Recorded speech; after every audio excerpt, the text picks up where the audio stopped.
जगात अनेक आश्चर्यकारक गोष्टी घडत असतात, ज्याची चर्चाही चांगलीच रंगते.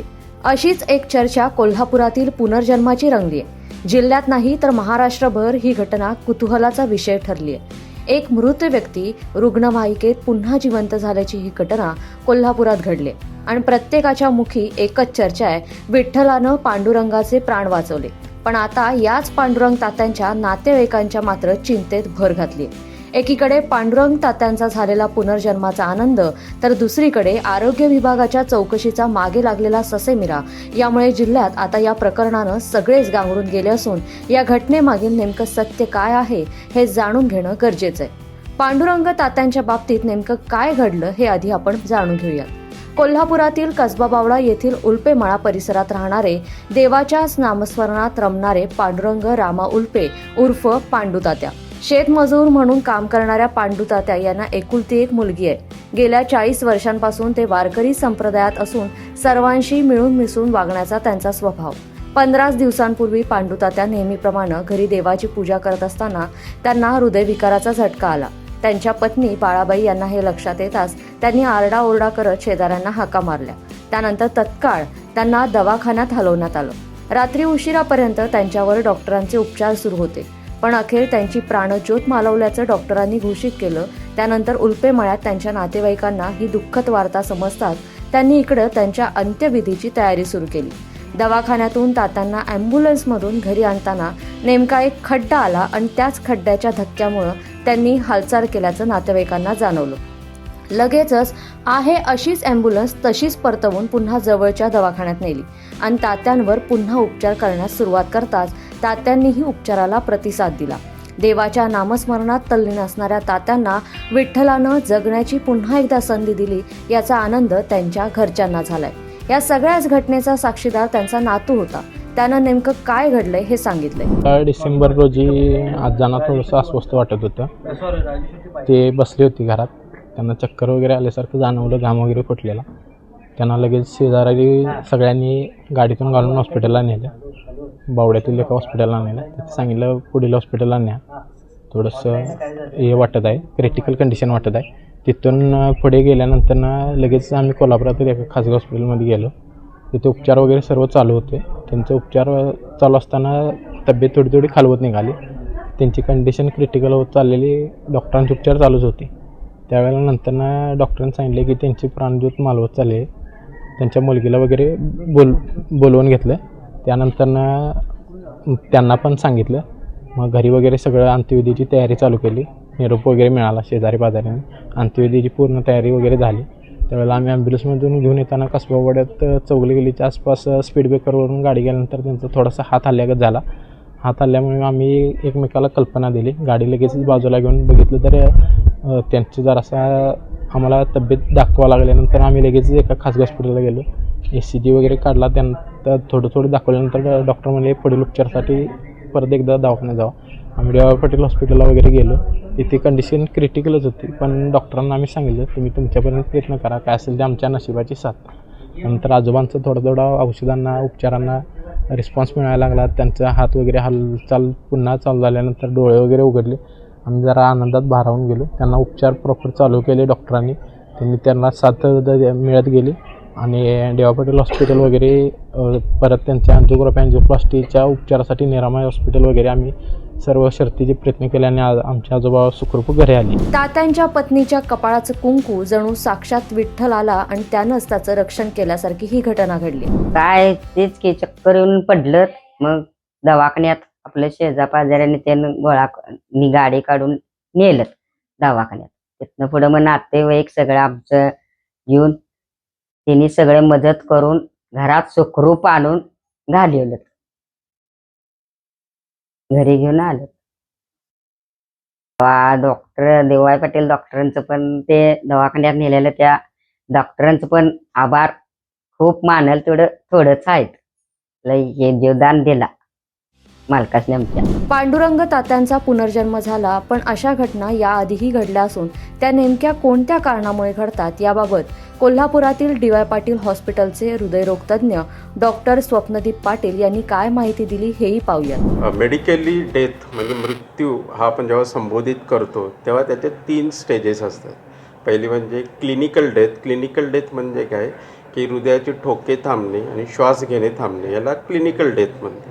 क्लिनिकल डेथ नंतर एक 5 ते 10 मिनिटांनी जेव्हा मेंदूला रक्तपुरवठा होत नाही तेव्हा ब्रेन डेथ होते. ब्रेन डेथ ही आपल्याला कधी म्हणजे समजते की जेव्हा आपण डोळ्यात, म्हणजे एक साधं म्हणजे डोळ्यात लाईट मारून बघतो, प्युपिल्स म्हणजे बुब्बुळं फिक्स झालेत की नाही हे बघतो.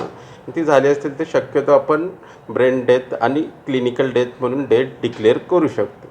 त्यानंतरही काही वेळाने बायोलॉजिकल डेथ होते. बायोलॉजिकल डेथ म्हणजे शरीरातले काही अवयव आणि ऊती ह्या थोड्या वेळानंतर, म्हणजे एक साधारण ते 20 मिनटं ते जवळपास 2 तासाच्या आत त्यांची हळूहळू मृत होत जातात आणि जी ती प्रोसेस संपते त्याला बायोलॉजिकल डेथ म्हटलं जाते.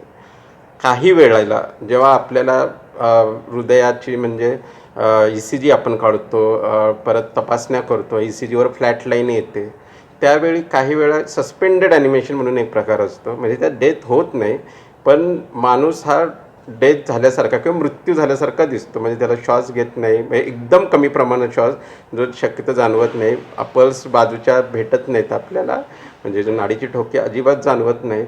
तसेच हृदयाची हालचाल एवढी कमी लेवलला, ज्याला डिफिब्रिलेशन म्हणतो आपण, म्हणजे फार छोट्या प्रमाणात हृदयाची हालचाल होत असते आणि ती हालचाल कधीकधी ECGवर पकडताही येत नाही. आणि अशावेळी त्याला सस्पेंडेड ॲनिमेशनमध्येही माणूस जिवंत असू शकतो आणि आपण डेथ असं केल्यानंतरही तो 1.5-2 तासांनी पर्यंतही उठलेल्याची उदाहरणं जगात अजूनही आहेत. आता डॉक्टर पाटील यांनी दिलेली माहिती तुम्ही पाहिलात. म्हणजेच रुग्णाच्या हृदयाची कमी प्रमाणात हालचाल होत असेल तर काही वेळात त्याची प्रकृती पुन्हा स्थिरावू शकते असं त्यांनी सांगितले.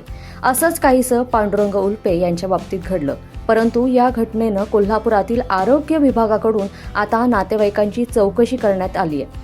कारण त्यांना मृत घोषित केलं होतं तिथंच शंकेची पालचूक चुकली आणि थेट जिल्हा शल्यचिकित्सक डॉक्टर सुप्रिया देशमुख यांनी चौकशी करण्यास सांगितलं. श्री पांडुरंग उल्पे, वय 65, हे उल्पेमळा कसबा बावडा येथील पेशंट आपल्या 16/12 रोजी आपल्या राहत्या घरी चक्कर येऊन पडला आणि श्री रोहित उल्पे त्यांचा मुलगा याने त्याला उपचारासाठी कसबा बावडा येथील संदीप नेचकर या दवाखान्यात नेले.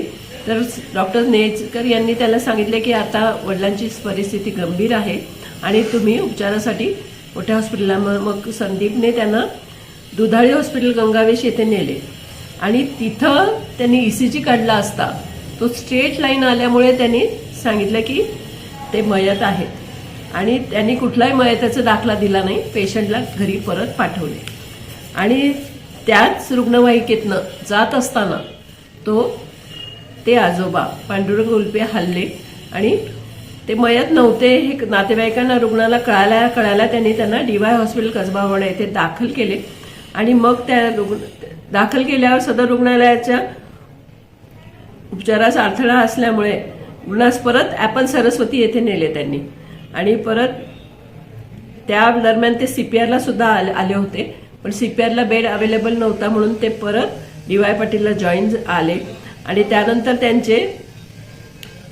त्यानंतर रुग्णालयाचं निरामय हॉस्पिटल येथे कोल्हापूर येथे अँजिओप्लास्टी झाली आणि सध्या परिस्थितीत पेशंट अतिशय चांगला आहे.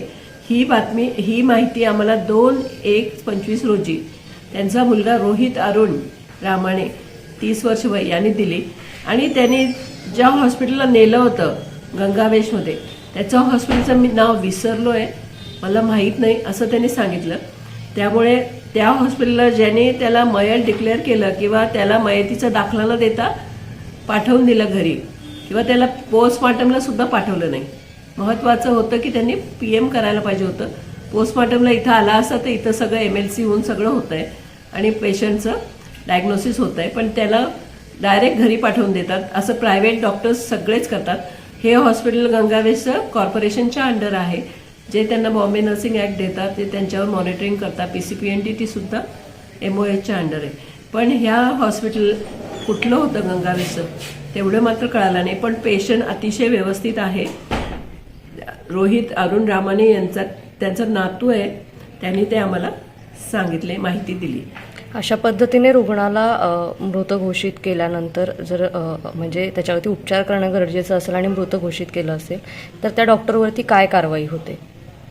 खरं तर ते कारवाई व्हायलाच पाहिजे, कारण तुम्ही त्याला ECG मध्ये स्ट्रेट लाईन आली म्हणून त्याला वाटलं की आता हार्टच चालू नाहीये म्हणून त्यांनी मृत घोषित केलं.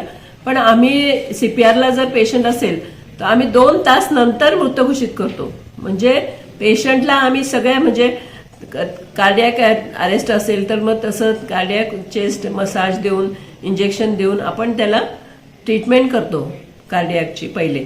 आणि ती ट्रीटमेंट केल्यावर आम्ही लगेच जरी आपल्याला वाटलं की आता ह्याचा हार्ट चालत नाही तरी आम्ही 2 तासाने डिक्लेअर करतो. आपण CPR मध्ये इमिजिएटली कधीच डेथ डिक्लेअर करत नाही. प्रायव्हेटला हे नियम लागू पडायला पाहिजे. त्यांनी सुद्धा डेथ डिक्लेअर करताना पेशंटला तेवढा वेळ ठेवून घ्यायला पाहिजे, त्याच्यावर बाकीच्या इमर्जन्सी ट्रीटमेंट करायला पाहिजे. पण ते न करता ECG जेव्हा स्ट्रेट लाईन आली त्याला वाटलं की हार्ट बंदच पेशंट आपल्याकडे आणला आहे म्हणून त्याने सांगितलं की पेशंट आता एक्सपायर झाले घेऊन जा. पण तसं इमिजिएटली त्याला न पाठवता त्याला डेथ नेहमी 2 तासानंतर डिक्लेअर करायचे असते, पण ते केलेलं नाही. राज्यात चर्चेत आलेले पुनर्जन्म झालेले पांडुरंग तात्या त्यांच्या घरी मात्र चौकशीला आरोग्य विभागाचे अधिकारी जाताच त्यांच्या नातेवाईकांच्या तोंडचं पाणी पाळालंय. कारण सिरियस असणाऱ्या रुग्णाला इतर उपचार न देता थेट मृत घोषित केल्यानं जिल्ह्यातील आरोग्य यंत्रणा या प्रकरणाची चौकशी करते. संबंधित डॉक्टर आणि दवाखाना याचं शोधकार्यही जलद गतीनं सुरू असून हे प्रकरण आता वेगळ्या वळणावर येऊन ठेपलंय. या घटनेची आरोग्यमंत्री प्रकाश आंबेडकर दखल घेऊन संबंधितांवर कठोर कारवाई करण्याचे आदेश देणार का, याकडे आता जिल्ह्याचं आणि राज्याचंही लक्ष लागलंय. लोकमत.com साठी कोल्हापूरहून मी दुर्वा दळवी.